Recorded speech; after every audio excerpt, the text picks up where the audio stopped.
Alors Ouah, c'était bonjour à fort. tous et à toutes.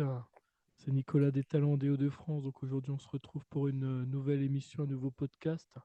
Aujourd'hui on est en compagnie du groupe Fossile et notamment d'Antoine. Bonjour. Bonjour. Alors je vais vous laisser dans un premier temps présenter un peu le groupe en quelques lignes, hein, comme je fais dans tous les podcasts. Pas de souci, ouais. Fossil, c'est un groupe, lillois je dirais de rock alternatif. On pourra peut-être revenir un peu sur le style après, mais grosso modo du rock alternatif, fondé, l'année dernière.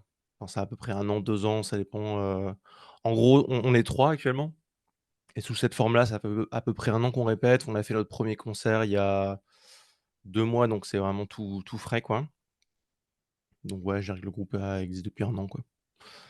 Hem et voilà, en termes de formation, on est batterie, guitare.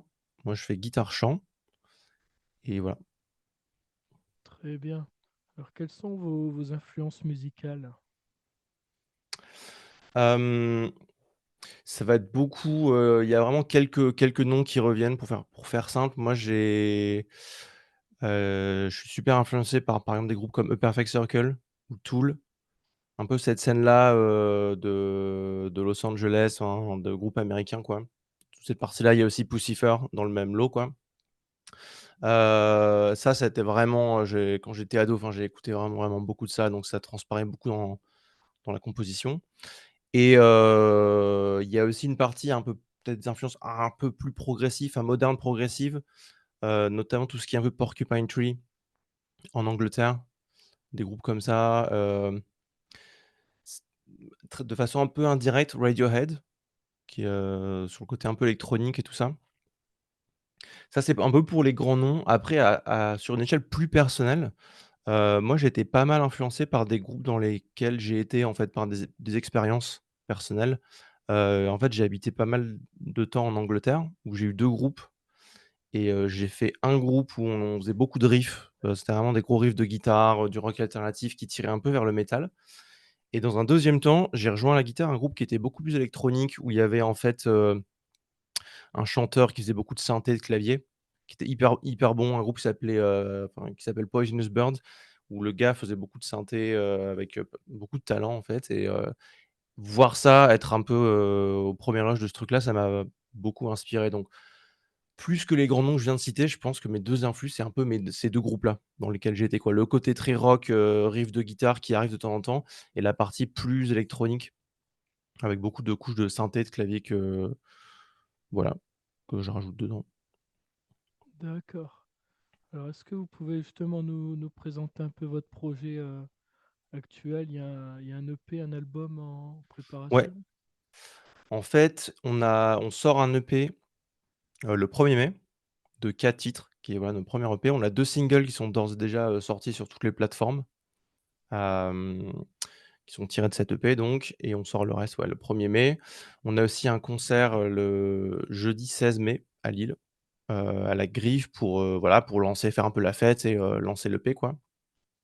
En compagnie de groupes assez sympas. On va jouer avec un groupe parisien qui s'appelle Fences. Voilà, qui a un peu le vent en poupe en ce moment, de rock alternatif et un groupe lillois qui s'appelle The Loft, qui est plus, électro. Donc pareil, on a un peu les 2 facettes, représentées dans les groupes, qui partagent la soirée avec nous. Donc ça, c'est un peu côté, ouais, côté actu, voilà un peu ce qui se passe. D'accord. Alors, quelle a été votre façon de composer justement dans cette EP? Alors, bonne question, c'est la jeunesse du projet, c'est moi qui ai composé les morceaux de l'EP. En fait, c'est un truc que j'ai démarré il y a pas mal de temps. En fait, ça fait longtemps que je chante. J'ai pris des cours et cetera. J'ai jamais eu l'occasion de chanter, de faire de chant lead, dans un groupe et c'est un truc qui me trottait dans un coin de la tête. Ça fait vraiment, une bonne dizaine d'années que j'ai ce projet-là qui traîne et j'ai commencé à un peu accumuler des compos, en fait, des idées comme ça, que je composais un peu tout seul avec, soit ma guitare, mon PC ou un petit clavier, des choses comme ça. Donc bah, voilà et ça a pris vraiment du temps, je dois avoir une 20 à 30, démos. et les 4 morceaux, les 4 premiers morceaux que j'ai réussi à finir, que j'ai réussi à terminer, sont sur l'EP. Ça marche un peu comme ça, en fait, j'ai beaucoup de démos, mais j'ai beaucoup de mal à finir les morceaux. C'est souvent assez difficile, le chant notamment, de composer les mélodies et tout ça. Donc c'était un projet, un projet un peu de de chambre, au sens où c'était un peu moi dans ma chambre qui bidouille sur mon PC. Après, il y a une partie des morceaux que j'ai composés en voyage aussi. En fait, avec un pote, je suis parti voyager 1 an, enfin un peu moins d'1 an, un peu avant le covid, en fait, et pendant ce temps-là, je suis parti avec un petit clavier et j'ai eu envie de mettre à profit ce temps un peu off pour composer. Donc il y a une bonne partie des démos que j'ai mentionnées, des morceaux qui viennent de cette période-là, en fait, sur 9 mois. Et sur l'EP, ça se traduit par 2 morceaux que j'ai composés comme ça, un peu en vadrouille, et 2 morceaux qui sont un peu plus anciens, qui viennent un peu du temps où je faisais du rock. Voilà. D'accord, très bien. Alors justement, est-ce que vous avez des objectifs à réaliser avec cette EP, comme par exemple de la scène, des duos avec des artistes ou autre?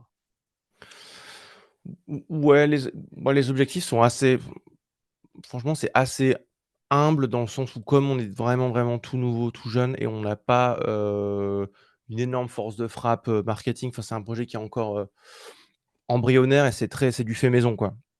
Même si, on met un peu les moyens, enfin on se donne pour essayer de rendre une qualité qui est un peu, enfin on tape un peu au-dessus de comment dire? Notre catégorie. On boxe au-dessus de notre catégorie, ou en tout cas on essaye, sans moyen de rivaliser en termes de prod avec des trucs, voilà, beaucoup plus gros. Hem, donc ça, c'est plus pour la partie production de l'EP. Après, en termes de com, de marketing, en fait, l'idée pour moi avec cette EP, c'était d'avoir un espèce de, une base de départ pour poser un peu le son du groupe et la patte artistique, trouver des musiciens pour me rejoindre et faire ça en live. Et là, on est un peu à cette étape, en fait. J'ai trouvé donc les 2 autres gars, qui jouent avec moi. Donc c'est un peu une case départ. Donc j'ai pas d'objectif, très, très abouti. C'est, voilà, c'est une première proposition artistique. Évidemment, il y a le concert du 16 mai, de lancement, qui je pense va être déjà une soirée sympa et va un peu, montrer ce qu'on peut faire. Et puis là-dessus, c'est vraiment pour construire la suite, quoi. D'accord. Est-ce qu'il y a des projets futurs en cours de réalisation, peut-être des clips ou un prochain album par la Alors, suite? ouais, les clips, non. En fait, la vidéo, c'est un peu particulier parce que pour faire quelque chose de bien, de vraiment bien, ça demande vraiment beaucoup soit d'argent, soit d'efforts, soit voilà, souvent les 2. C'est pas trop à notre portée. Enfin, j'ai pas envie de faire une vidéo, bricolée dans un coin. J'ai envie de faire un truc, bah, cool, quoi. C'est ça qui me motive. Moi, ce qui m'anime, c'est vraiment de faire des trucs, dont je suis fier derrière. Et donc j'ai pas envie de faire une vidéo pour l'instant, on n'a pas encore le temps de faire ça. Pour le prochain disque, ça pourrait. Donc en termes de projet, je pense qu'après, en gros, on va sortir l'EP, le défendre un peu sur scène. J'aimerais bien sortir un single, assez vite après ça, pour garder un peu l'élan, et puis travailler sur le prochain EP, cette année, pour une sortie, peut-être pas cette année, mais si on arrive à le sortir en début d'année prochaine, ce serait pas mal. Heu, ouais, ça c'est un peu, comme ça que je vois les choses, quoi. D'accord, très bien. Voilà, bah moi en tout cas, je pense que j'ai fait un peu le tour au niveau du nouveau groupe, du coup, hein. C'est un nouveau groupe, hein, qui voit Mmh. le jour un peu dans les Hauts-de-France. Mmh Et mh. puis, moi, on a fait un peu le tour des projets. Donc après, si tu peux nous rappeler un peu les réseaux où on peut vous retrouver, et sur quelle plateforme on peut retrouver l'album à partir du 1er mai. Ouais, en termes de réseaux sociaux, on est sur, Instagram. Alors faudrait que c'est le bon moment de donner les hashtags que je connais pas par cœur. On est sur Instagram, avec le @fossilband. On a un Facebook aussi qui est, je vais je vais vous le dire, hop,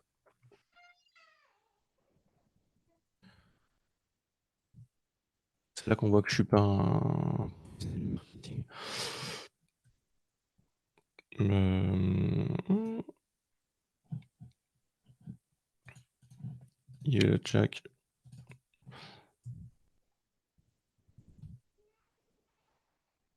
Facebook, c'est Fossil Music, pardon. Et en termes de où trouver les morceaux, on est sur toutes les plateformes de streaming, Spotify, Apple Music, YouTube Music, Deezer, tout ça, tout ça. Il y a les 2 singles qui sont sortis, l'EP va suivre derrière. Prochainement, on essaiera de démarrer un Bandcamp et de faire des copies physiques. Moi, je suis un peu old school, avec ça, j'aime bien, voilà, des CD à l'ancienne, pour les nostalgiques un peu comme moi, qu'on vendra, je pense, sur Bandcamp, prochainement et puis au concert. Ça fait toujours plaisir, les gens repartent avec un petit souvenir. D'accord, très bien. Bah, on attend ça avec impatience le 1er mai. Hein, je te Merci. remercie Merci. d'avoir accepté cette petite interview également, hein, Ouais, bah, pas de souci, ça fait plaisir, voilà. ça fait plaisir. Et puis je vais du coup également dire au revoir à tous les auditeurs, auditrices qui nous écouteront au podcast de ce soir. Ouais, bonsoir à eux.